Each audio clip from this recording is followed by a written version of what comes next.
My parents charged me $1,500 a month to live under their roof, while my sister paid nothing.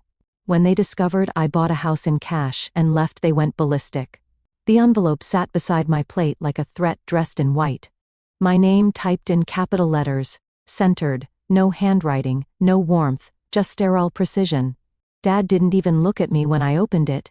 $1,500 a month, he said, like he was reading a utility bill. Includes rent, internet, electricity, and your share of household costs.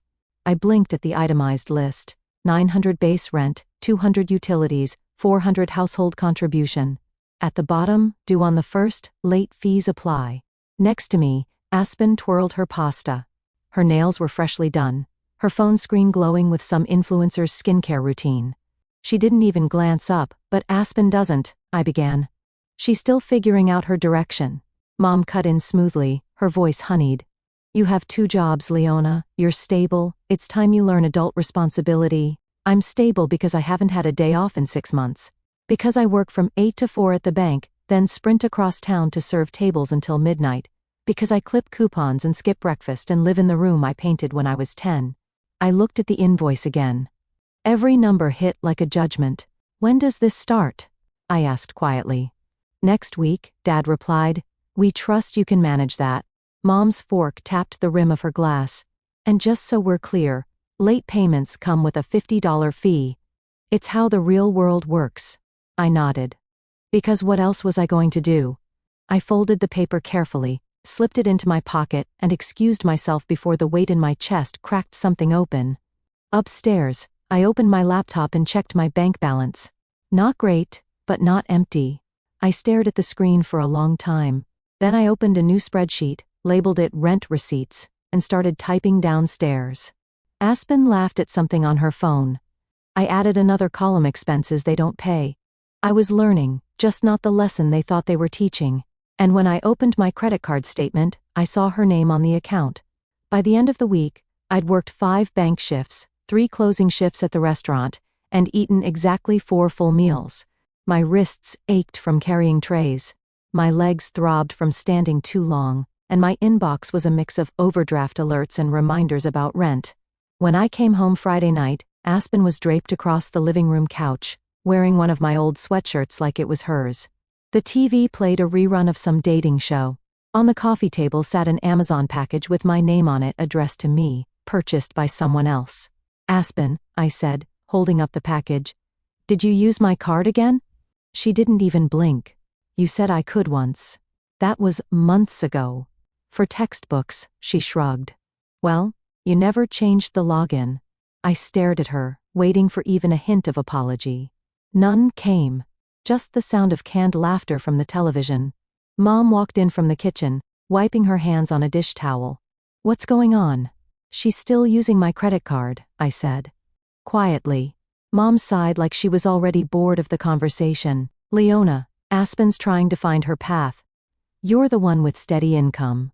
Why not support each other instead of keeping score? I swallowed the lump in my throat.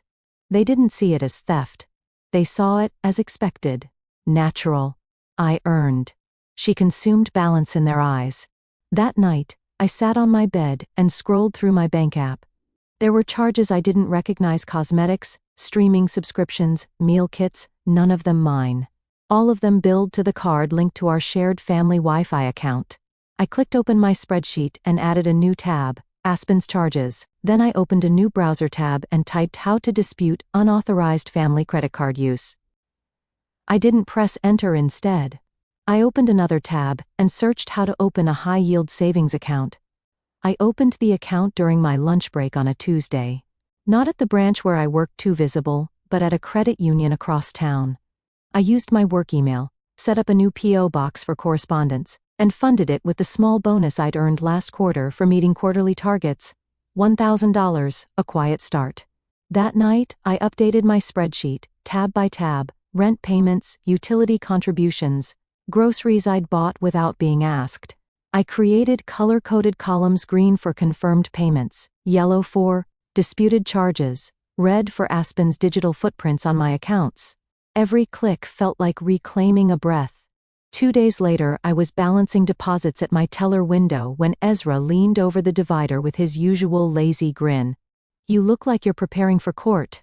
"Maybe I am," I muttered. He raised an eyebrow. And I told him, not everything, but enough: the rent, invoice, Aspen's charges, the unspoken rules of our house. "Want to see something?" he asked, then pulled up a public mortgage registry on his screen. "Your parents refinanced last year. Their loan's delinquent, at least 90 days behind." I blinked, "But I've been paying." "They're not teaching you anything," he said. "They're keeping the lights on with your paycheck. That's not responsibility, that's dependence." Later that evening, I stared at my spreadsheet again, added a new row beneath mortgage contribution and bold. I typed, "This isn't about helping me grow. This is about keeping them from drowning." Then I made 2 copies, one for my desktop, one for the cloud, and labeled the folder "Evidence." I closed the screen and lay back on my bed, trying to calculate how long it might take to save enough to leave.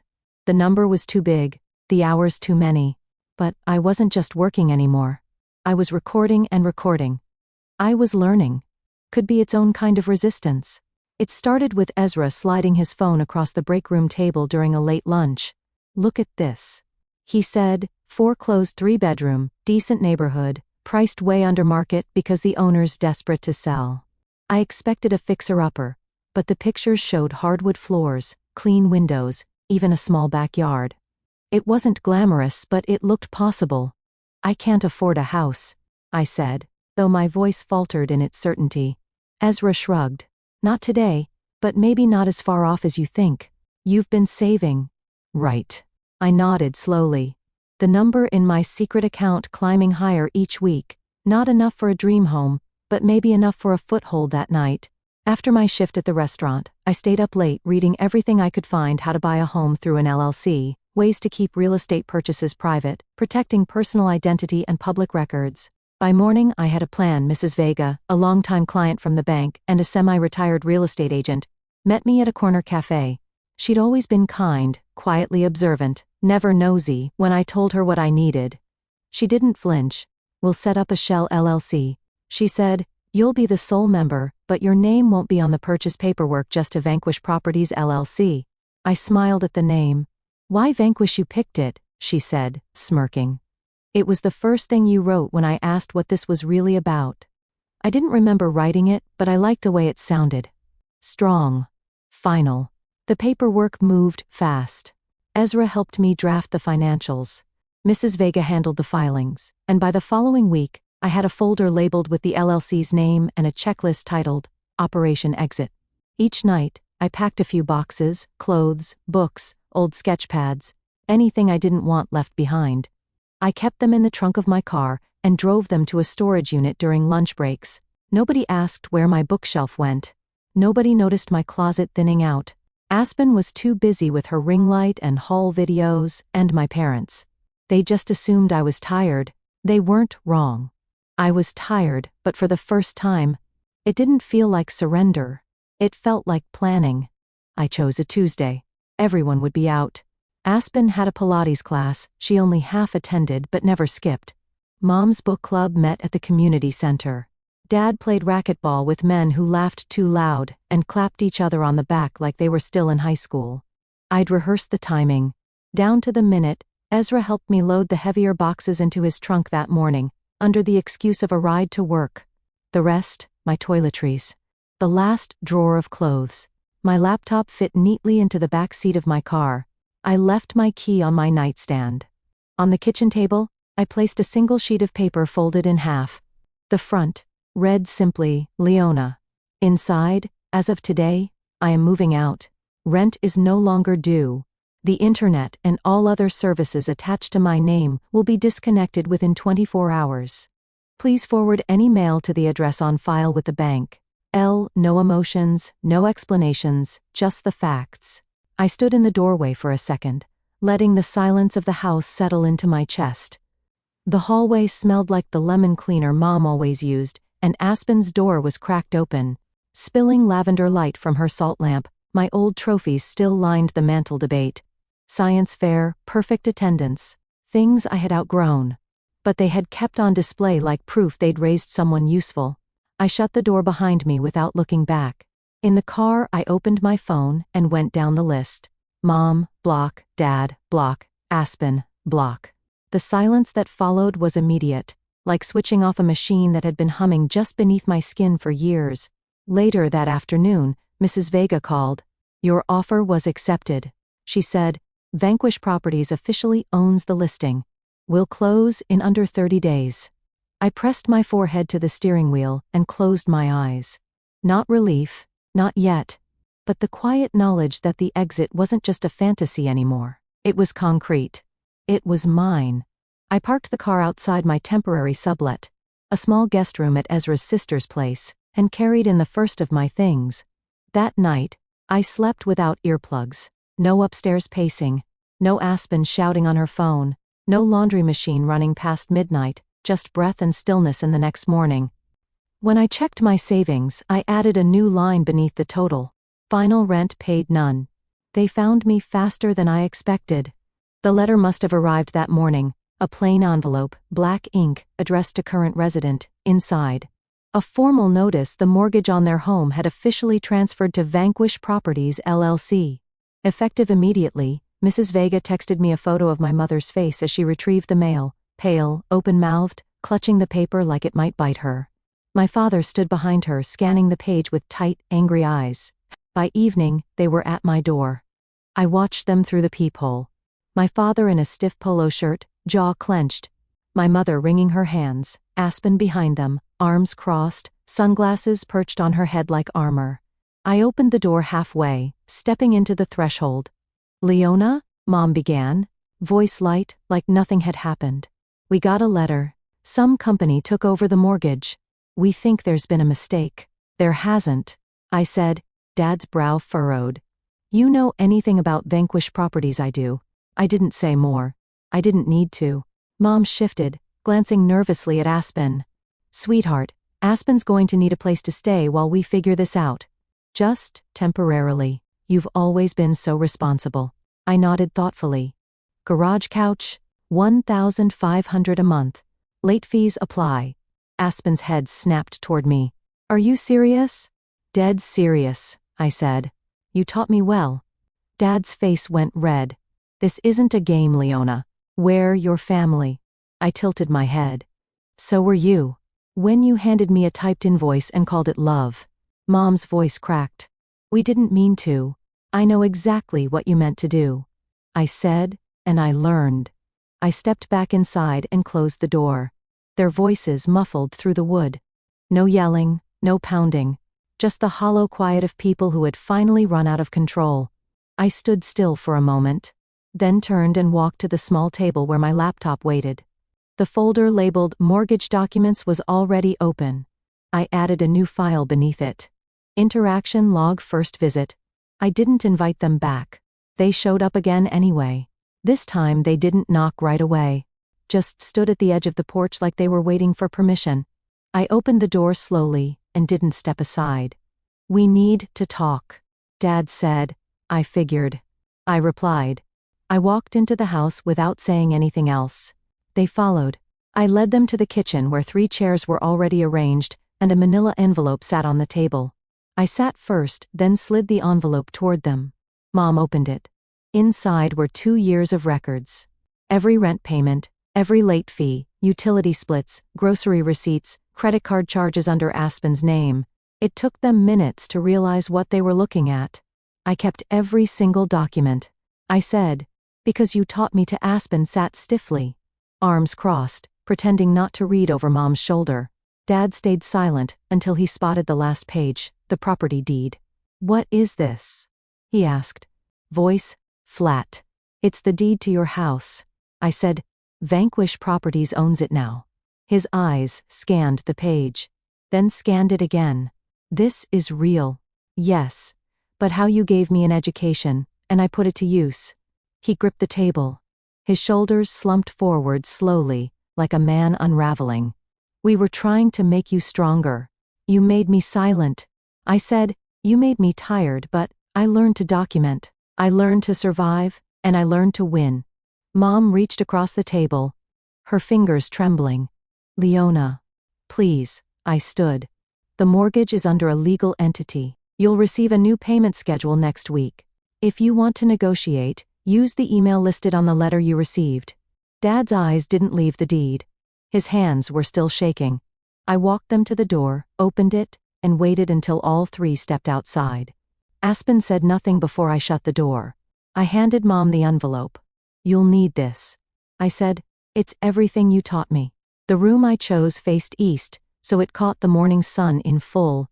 I painted the walls soft white and rolled out the rug I'd stored for years. The brushes came out of their packaging with the quiet reverence of something sacred. A blank canvas waited on the easel. I hadn't painted in over 2 years. It wasn't just time or exhaustion. It was how small I'd felt in that house. How little space I was allowed to take up. Art had become indulgent, unnecessary, forgotten. Now it felt like oxygen. I was laying out my palettes when the doorbell rang. I almost didn't answer. But I did. Mom stood there alone, holding something wrapped in tissue paper. "I won't stay long," she said, voice low. "I just found this." She unwrapped the frame and handed it to me. It was a photo from my senior year art show, me standing in front of my painting, holding a blue ribbon, smiling like I believed it would matter forever. "You were so proud," she whispered. "We were wrong." I didn't say anything. I just looked at the photo, remembering the version of me who had existed before bank shifts and invoices and learning how to survive in silence. "I thought maybe you'd want it back," she added. I nodded, took it from her hands, and placed it on the shelf in the art room without comment. She stood there a moment longer, then turned and walked back down the driveway. I didn't follow. Instead, I closed the door, walked to the easel, and picked up my brush. The canvas was still blank, but the light was good. I sent the rent notice on the 1st of the month. It was short, professional, and left no room for misunderstanding. Payment due to Vanquish Properties, LLC, market rate, grace period 5 days, late fees apply. It felt strange to hit send, not out of guilt, but from the clarity of it. The quiet finality. I wasn't waiting for them to do the right thing anymore. I was simply doing what they had trained me to do. 2 days later, Ezra forwarded me an email from Aspen. She'd applied for a receptionist job at a local salon. She'd used me as a reference. I approved the request without comment. Naomi came by that evening with takeout Thai, extra spring rolls, and we spread everything out across my dining table.